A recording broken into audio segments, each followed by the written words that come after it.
Mon père a vendu la maison dont j'ai hérité. Il a dit, tu n'as pas besoin de la maison. Ma sœur s'est moquée, mais j'ai besoin de vacances. Ils ont payé les vacances de leur fille préférée. J'ai juste ri. Je m'appelle Émilie. J'ai 29 ans. Et il y a quelques semaines, mon père a vendu la maison dont j'avais hérité pour que ma petite sœur puisse boire des cocktails hors de prix sur une plage et s'acheter une jolie petite voiture. Et il pensait honnêtement que j'allais simplement l'accepter parce que la famille passe avant tout, du moment que la famille signifie elle et non moi. Je l'ai découvert à mes dépens lorsque je me suis garé dans l'allée du seul endroit qui m'avait jamais vraiment semblé être chez moi, et que j'ai vu deux voitures que je ne reconnaissais pas entassées près du garage, les portes ouvertes. Avec des inconnus transportant des cartons par la porte d'entrée comme s'ils en étaient les propriétaires. J'ai coupé le moteur et je me suis avancé directement, portant encore ma tenue d'infirmière après une garde de nuit, le cœur battant plus de colère que de fatigue. Et j'ai sonné à la porte. Un homme d'âge moyen a ouvert et m'a lancé ce regard agacé de « Que voulez-vous » jusqu'à ce que je dise « C'est ma maison. Pourquoi êtes-vous à l'intérieur » Et il m'a littéralement ri au nez et a dit « Non, madame. C'est notre maison maintenant. Nous avons conclu l'achat le mois dernier. Nous l'avons acheté à votre père. » Mes oreilles ont bourdonné. J'ai sorti mon téléphone juste là, sur le porche, et j'ai fait défiler chaque email et chaque message. Aucun préavis, aucun contrat, aucune demande de signature de ma part sur quoi que ce soit. Tout ce que j'ai vu, ce sont quelques messages non lus de ma petite sœur qui s'extasiait sur le fait qu'elle pouvait enfin réserver le voyage de fille de ses rêves et sur la façon dont notre père avait dit qu'elle le méritait après une année si stressante. Et c'est à ce moment-là que j'ai compris. Cet argent ne venait pas d'une prime secrète ou d'un gain de loterie. Il venait de l'acte de propriété à mon nom. La maison que ma grand-mère m'avait laissée dans un testament dont j'avais écouté la lecture dans le bureau d'un avocat. Et maintenant, cet inconnu se tenait sur le pas de la porte et me disait qu'il avait la preuve qu'il possédait ce qu'elle m'avait promis que je ne perdrais plus jamais. Je ne lui ai pas dit un mot de plus. J'ai simplement descendu les marches, je suis remonté dans ma voiture et j'ai conduit directement chez mes parents, les mains serrées si fort sur le volant qu'elles me faisaient mal. Parce que je savais déjà exactement qui avait signé pour vendre ma vie et exactement pour qui il l'avait fait. Et j'allais l'entendre le dire à voix haute. Avant de vous dire ce qu'il a dit, et ce qui s'est passé après que je sois sorti, dites-moi, quelle heure est-il pour vous en ce moment, et d'où regardez-vous ? Je suis curieuse de voir jusqu'où cette histoire va voyager. Quand j'ai fait irruption par la porte d'entrée de la maison de mes parents, je n'ai même pas pris la peine de frapper. Ma mère a crié mon nom depuis la cuisine, mais j'étais déjà dans le salon, fixant ma petite sœur prélassée sur le canapé dans une toute nouvelle tenue d'aéroport assortie, avec 3 valises ouvertes sur le sol et une pile de brochures de voyage en papier glacé à côté d'elle. Elle a à peine levé les yeux de son téléphone et a souri d'un air narquois, « Eh bien, tu es enfin arrivé. J'allais t'envoyer un selfie depuis le complexe hôtelier. Tu vas être tellement jalouse. » Avant que je ne puisse répondre, mon père, Robert, est arrivé du couloir avec cette expression calme de « C'est moi qui commande » qu'il arbore toujours lorsqu'il a déjà décidé de la tournure que prendra une conversation. « Pourquoi tout ce drame, Émilie » a-t-il dit. « Tu travailles ce soir. Ne commence pas à faire des histoires. » J'ai pris une inspiration qui ne m'a pas du tout calmé et j'ai dit, « Quelqu'un d'autre vit dans ma maison, celle que grand-mère Lily m'a laissée, et ils ont dit qu'ils te l'avaient achetée. » Sa mâchoire s'est contractée pendant une seconde. Puis il a haussé les épaules comme si de rien n'était. « Émilie, tu dois te détendre. Tu n'y vis même pas. Tu as ton propre appartement en centre-ville. Tu t'en sors très bien. Ta sœur vient tout juste de commencer. Elle a plus besoin d'aide que toi. Tu n'as pas besoin de la maison. Elle a besoin de vacances. » Ma sœur Madison a souri de toutes ses dents et a dit, « Oui, détends-toi. Je suis littéralement épuisée. Je mérite cela. Tu as ta petite vie d'infirmière ou je ne sais quoi. » J'ai simplement continué à les fixer, attendant que l'un d'eux dise que c'était une blague, qu'il y avait eu une erreur quelque part à la société de titre de propriété, que personne n'avait touché à l'acte. Au lieu de cela, ma mère Diane est entrée en s'essuyant les mains sur un torchon et a dit, « Ton père a fait ce qui était le mieux pour la famille. Tu sais, ta grand-mère était sentimentale. Elle ne comprenait pas à quel point ton père est sous pression. Nous avons simplement corrigé cela. » Corriger cela. Ai-je répété, ma voix sonnant bizarrement à mes propres oreilles. « Donc vous avez agi dans mon dos et vendu une maison qui m'appartenait légalement. Mon père a levé les yeux au ciel comme si j'étais une enfant faisant un caprice. Ce n'est pas si simple, a-t-il dit. J'ai signé ton nom sur certains documents parce que tu étais toujours à l'hôpital et impossible à joindre. Et tu sais que c'est moi qui gère les choses sérieuses d'adulte de toute façon. Cela s'appelle être pragmatique. Il y a eu un silence pendant lequel je jure que tout ce que je pouvais entendre était le sang battre dans mes oreilles. Tu as falsifié ma signature, ai-je dit lentement. Tu as commis une fraude et tu as dépensé l'argent pour un voyage et une voiture pour Madison. Ma sœur a changé de position. Soudain moins arrogante mais toujours provocante, elle a dit, grand-mère t'a toujours chouchouté. Maintenant, c'est mon tour.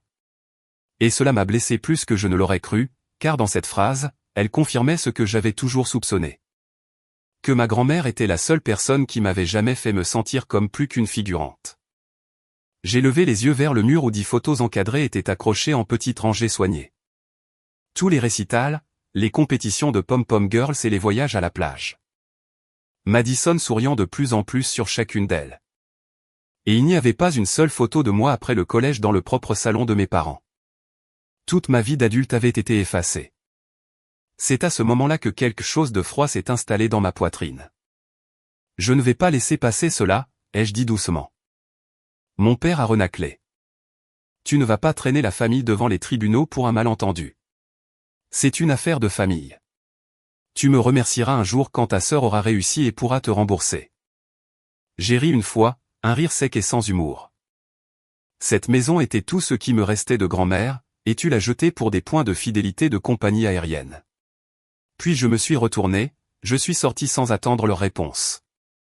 Au moment où je me suis assise dans ma voiture, mes mains bougeaient déjà. J'ai fait défiler mes contacts jusqu'à ce que je trouve la seule personne à qui je faisais confiance pour cela. Jason, le garçon qui avait grandi au bout de la rue et qui travaillait maintenant comme avocat spécialisé en droit immobilier dans le centre-ville de Dallas. J'ai tapé, j'ai besoin de ton aide. Il s'agit de la maison de grand-mère Lily. Il m'a appelé dans les 60 secondes, sa voix calme et concise. Raconte-moi tout. C'est ce que j'ai fait, assise là, dans l'allée de mes parents, pendant que ma sœur riait avec notre mère derrière la porte fermée. Quand j'ai eu fini, il avait l'air furieux d'une manière que je ne lui avais jamais connue. Apporte tous les documents que tu as, le testament, les emails, les messages, tout, a-t-il dit. Nous n'allons pas laisser passer cela. Et pour la première fois depuis que j'avais vu cet inconnu sur le pas de ma porte, j'ai ressenti autre chose que le choc. J'ai ressenti que j'avais une direction. Jason m'a reçu le lendemain matin dans son bureau, un espace étroit au 12e étage qui sentait le café brûlé et le papier copie. Il avait toujours été le gamin décontracté du quartier, celui qui passait en skateboard devant le Porsche de ma grand-mère, mais dans une chemise repassée avec une pile de dossiers sur son bureau, il ressemblait à une personne différente. J'ai déposé une chemise usée et une boîte à chaussures pleine de vieilles cartes et de lettres devant lui. Voici tout ce qui vient de grand-mère Lily, le testament, ses notes, même les cartes de Noël où elle parlait de la maison.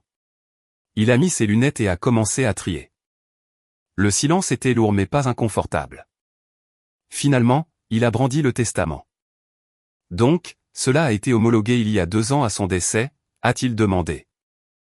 J'ai hoché la tête. Ils l'ont lu dans une petite salle de conférence dans un autre cabinet.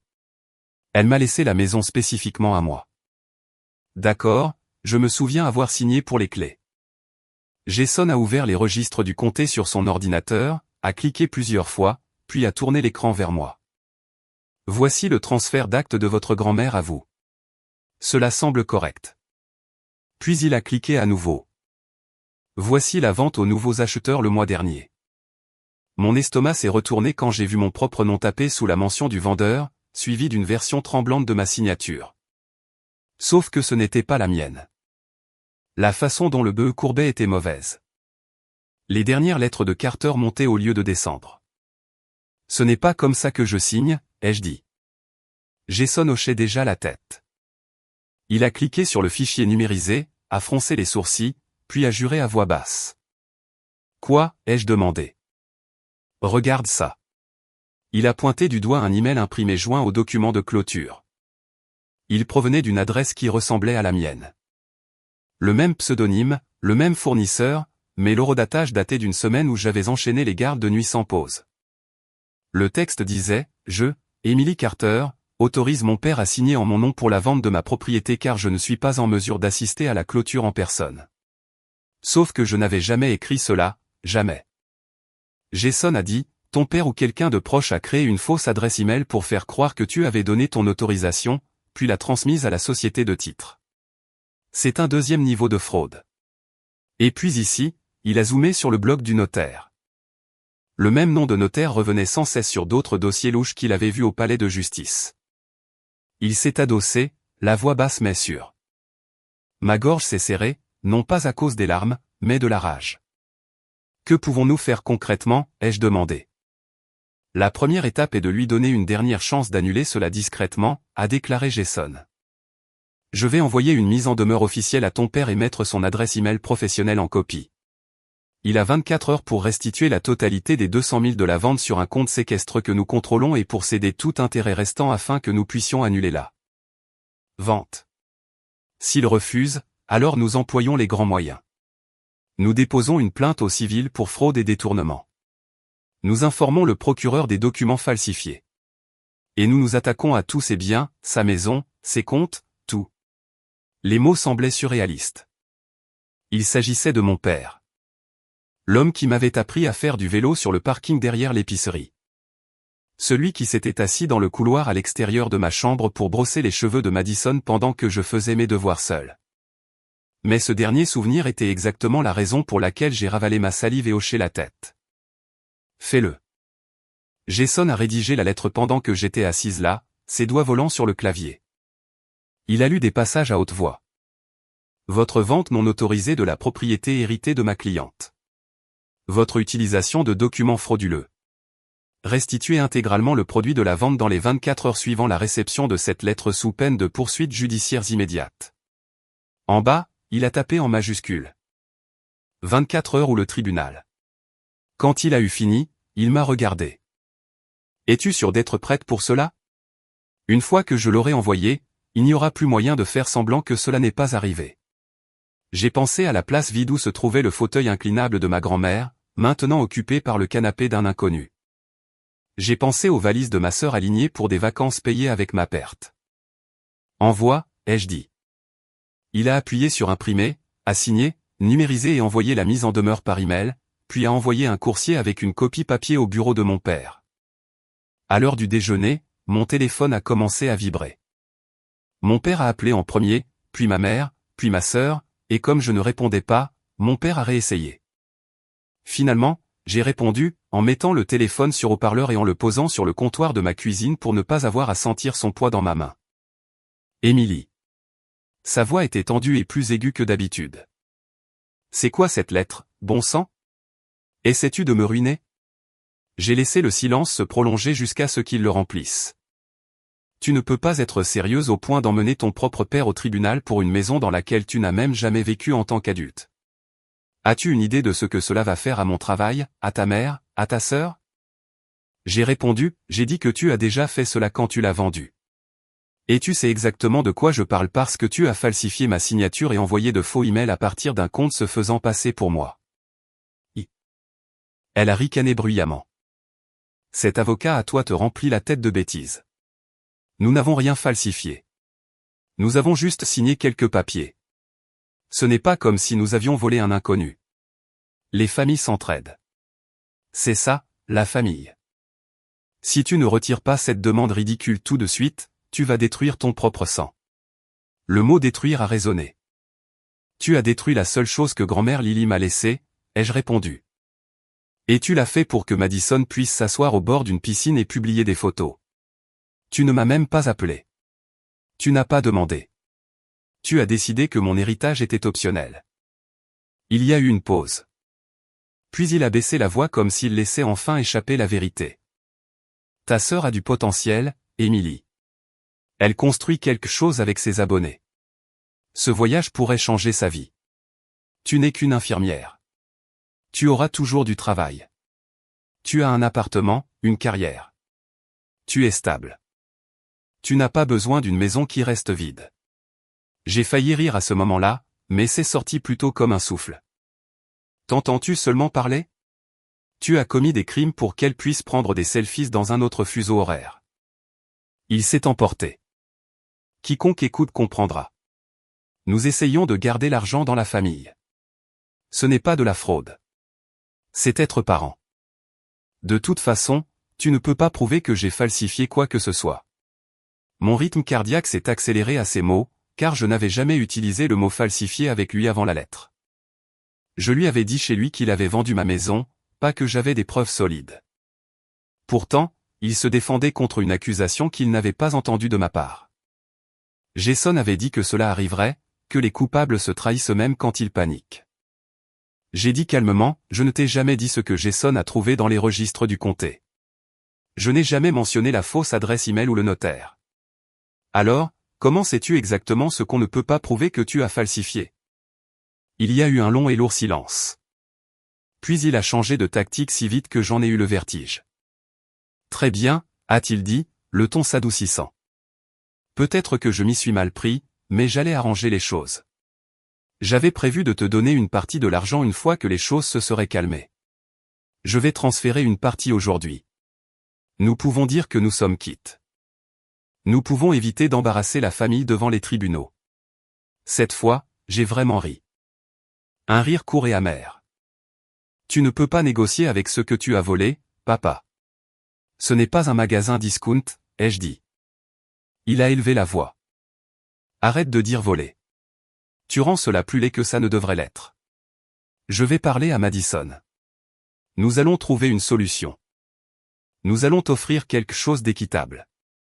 La façon dont il a dit nous m'a donné la chair de poule, car cela signifiait que ma sœur n'était pas seulement une passagère ignorante dans ce voyage. Il ne promettrait pas de négociation avec son argent si elle ne savait pas d'où il venait. Savait-elle pour la falsification? Était-elle dans la pièce quand il a décidé de signer mon nom? J'ai demandé doucement, depuis combien de temps Madison est-elle au courant de ce que tu as fait? Cette question a semblé atterrir là où il ne s'y attendait pas. Il a hésité une seconde de trop, puis a dit, ne mêle pas ta sœur à ça. Elle a juste fait ce que n'importe quelle fille ferait quand son père propose de l'aider. C'est toi qui en fais un désordre juridique. C'est une réponse suffisante, tu t'en rends compte? Ai-je demandé. Le fait d'appeler quelque chose la famille ne transforme pas par magie le vol en générosité.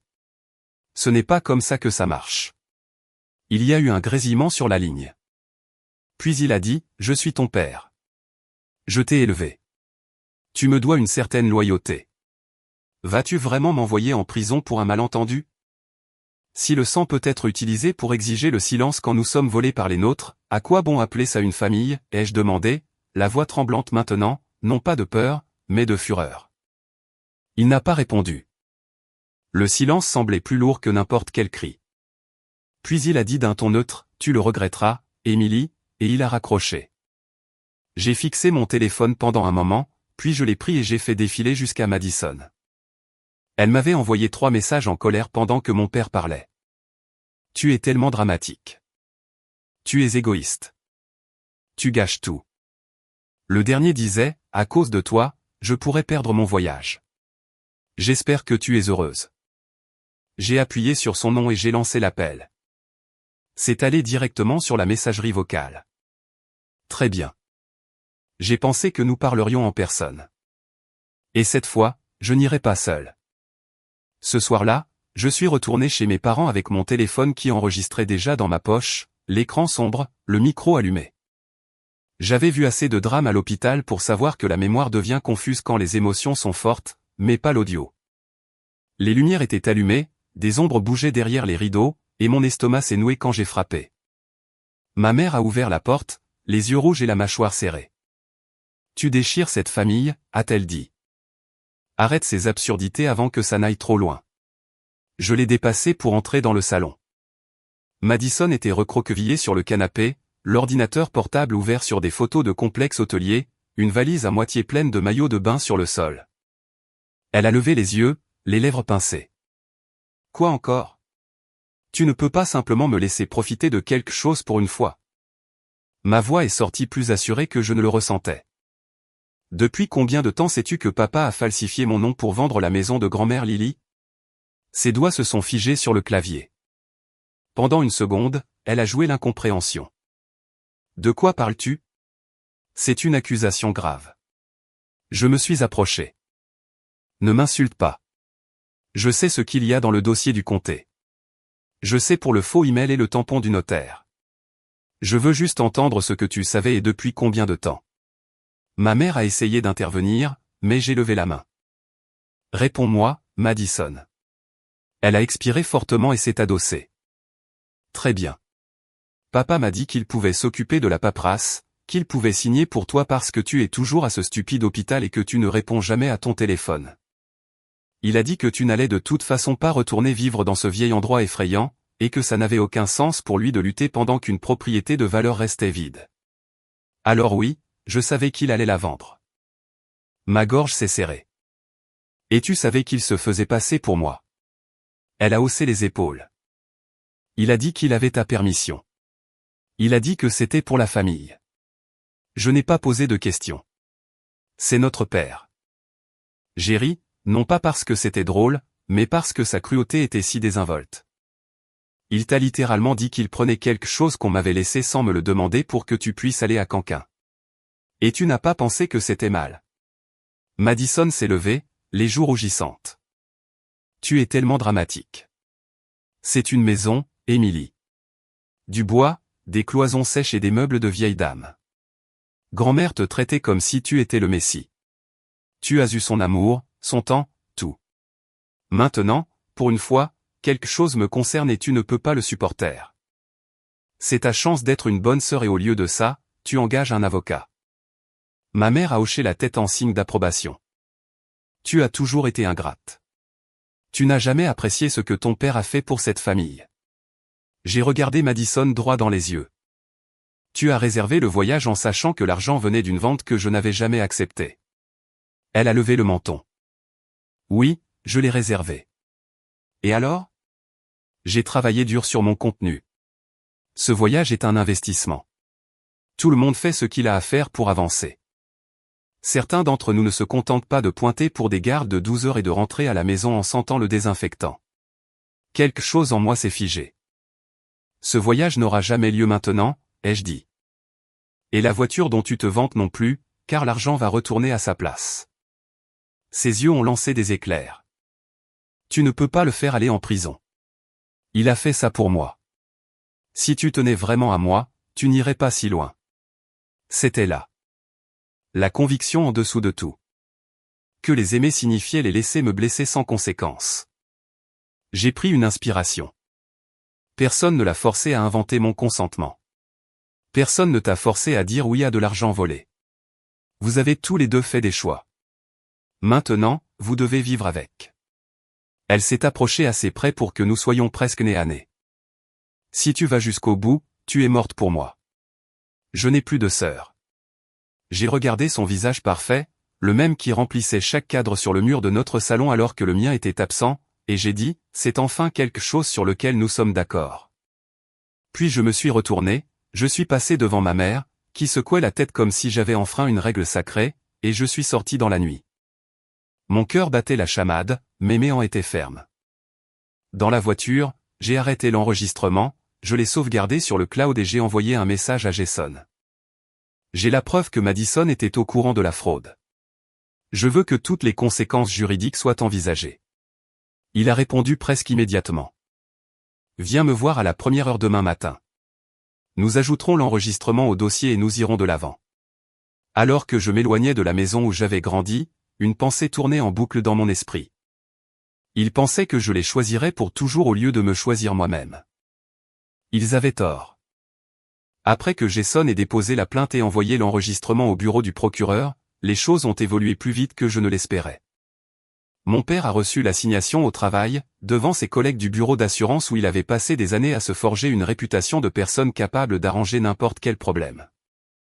Ma mère m'a appelé ce soir-là en hurlant que le shérif l'avait humilié dans le hall d'entrée, que tout le monde les regardait, que j'avais détruit sa vie. J'ai écouté calmement, puis j'ai dit qu'il avait détruit sa propre vie quand il avait falsifié mon nom, et j'ai raccroché. En moins d'une semaine, l'histoire avait fait le tour de notre famille élargie et de nos amis de l'église, alimentée par la version des faits de ma mère, où j'étais une fille au cœur de pierre poursuivant son propre père par avidité. Mais les dossiers judiciaires sont publics, et Jason savait comment anticiper les rumeurs. Il s'est assuré que les faits étaient clairs dans chaque dépôt de dossier. Le testament montrant que la maison était à moi. L'acte falsifié.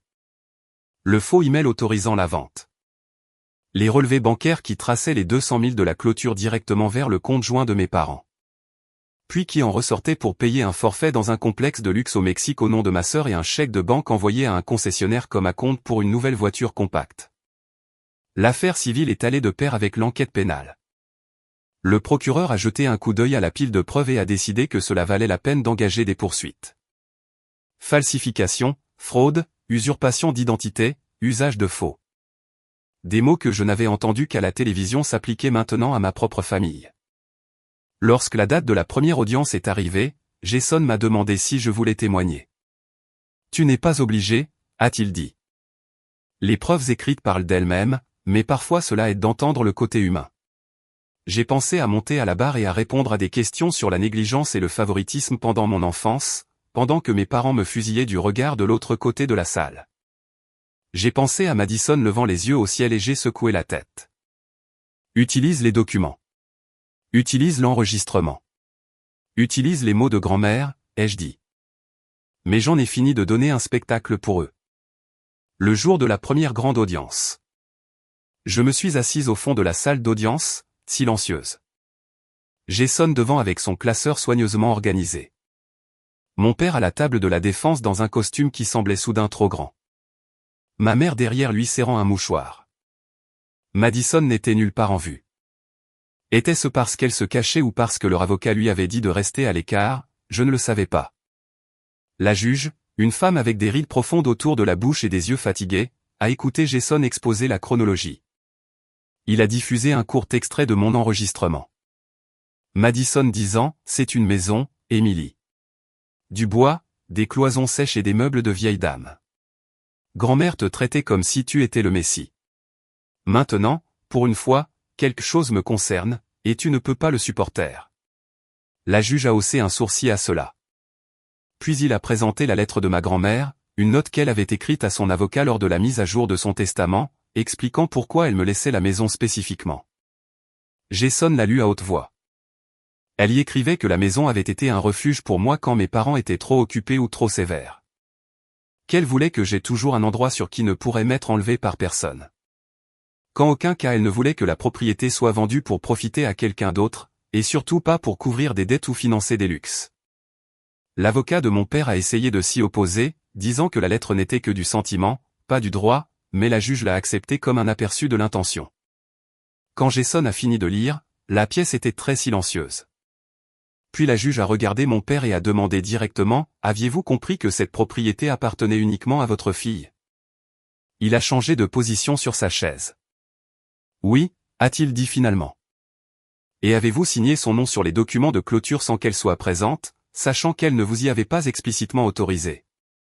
Il a fixé la table. « Oui. » Et avez-vous utilisé les bénéfices pour vos propres dépenses et pour payer des vacances et un véhicule pour votre fille cadette? Oui, a-t-il chuchoté. Son avocat a grimacé. La juge a soupiré. Je ne sais pas ce que vous pensiez qu'il allait se passer, a-t-elle dit. À la fin de la procédure, mon père avait accepté un accord de plaider coupable sur les accusations criminelles en échange d'éviter à ma mère et à Madison d'être nommés comme co-accusés. Il a plaidé coupable de crimes de fraude et de falsification, a accepté une restitution totale, et a accepté une peine de 8 ans dans une prison d'État avec possibilité de libération conditionnelle après 4 ans.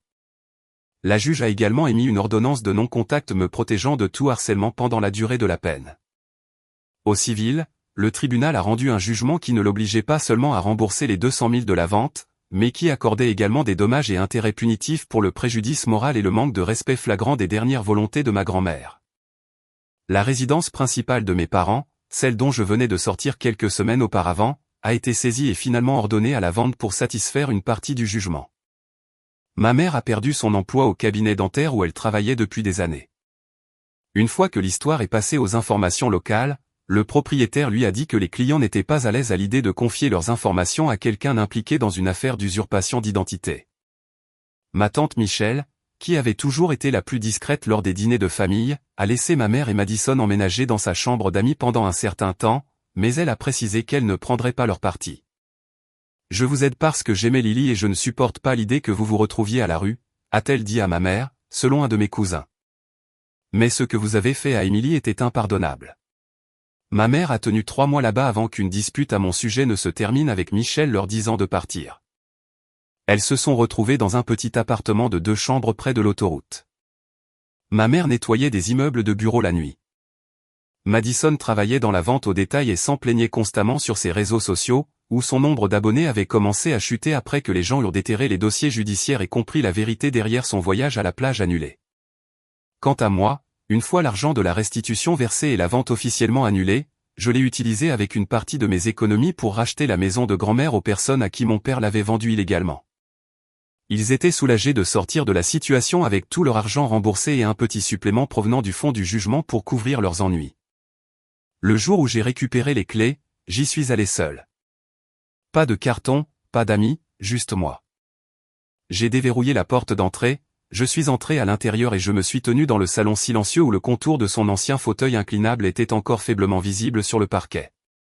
L'endroit sentait légèrement la peinture fraîche de la courte période où l'autre famille y avait vécu.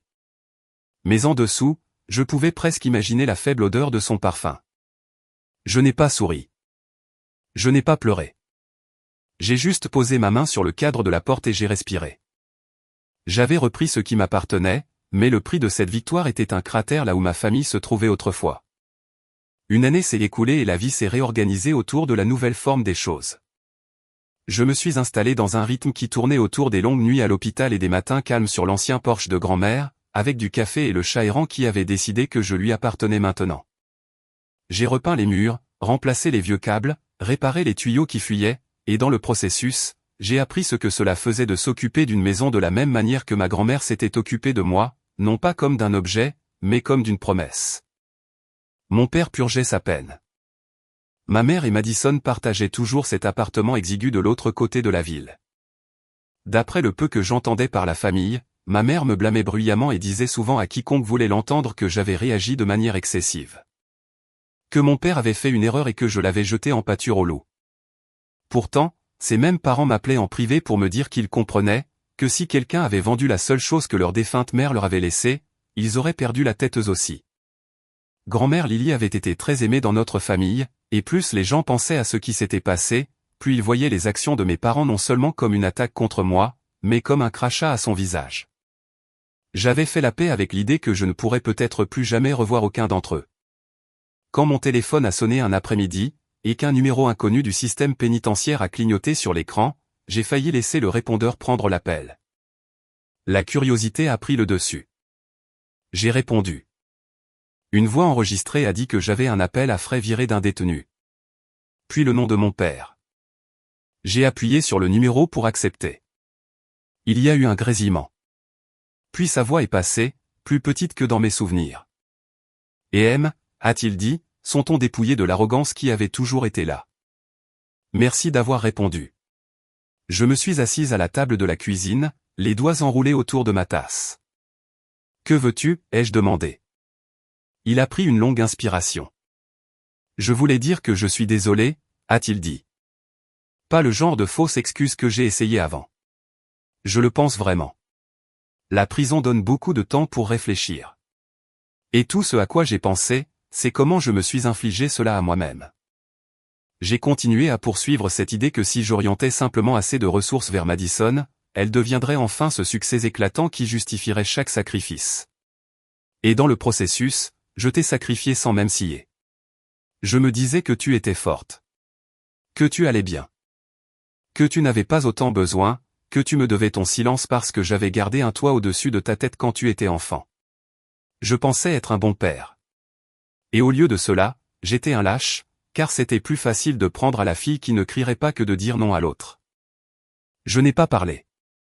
J'ai juste écouté pendant qu'il continuait. Le pire, a-t-il dit, la voix brisée, c'est qu'en essayant de sauver Madison de tout inconfort, j'ai aussi ruiné sa vie. Elle vient me voir parfois, et je vois le ressentiment dans ses yeux.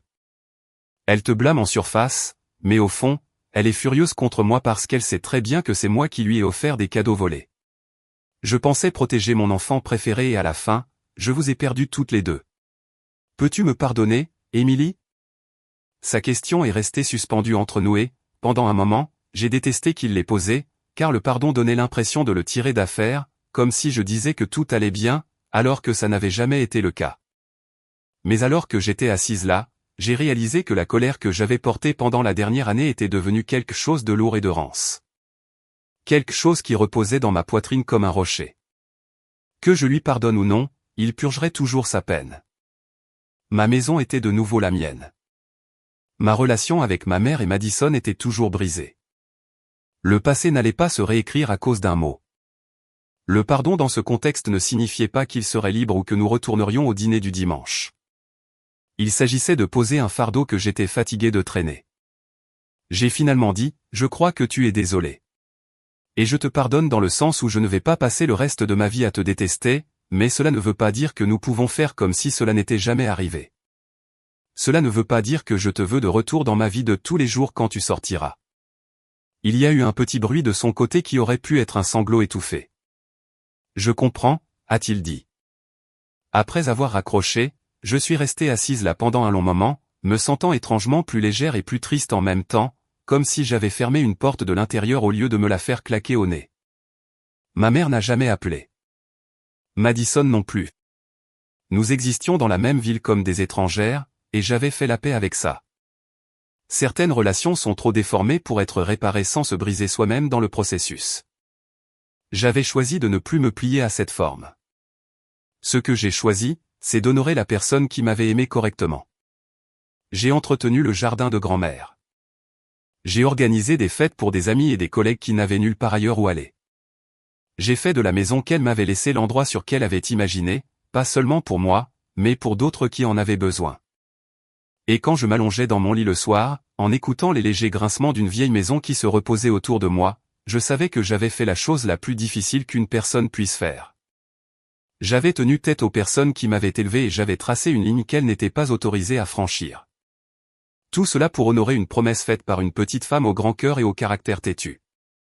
Si c'était vous et que votre propre famille avait vendu la seule chose qui vous restait de la personne qui vous aimait vraiment, choisiriez-vous de leur pardonner suffisamment pour respirer plus facilement, ou préféreriez-vous les regarder payer pour le reste de leur vie?